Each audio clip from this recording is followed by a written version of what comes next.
Пайғамбар айтады, адамның денесі қалай шаршаса, жүректер де дәл солай шаршайды. Сол себепті жүректеріңді демалдыртып тұрыңдар дейді. Бізде кейбір адамдар бар, жұмыс дейді да, жұмыстың басынан аяқтан ішіне кіріп кетеді да, шығамай жүреді. Bir gün bölіңіз өзіңізге. Рухани азық алыңыз, келіңіз, сұхбаттасыңыз, ұстаздармен, имамдармен, салихалық отырыстарды іздеңіз. Иманыңызды қуаттаңыз, күшейтіңіз. Жұмыспен бірге параллельно уағыз, насихат, кітап, осының барлығы жүру керек. Ал бұл жоғалған кезде әлбетте жұмыс деп түбінен батып кетесің.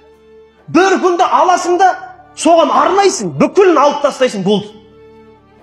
Сол күні телефоныңды өшіріп таста, барлығы дүние әлем қырылып қалсын, бірақ бүгін мен телефонымды қоспаймын.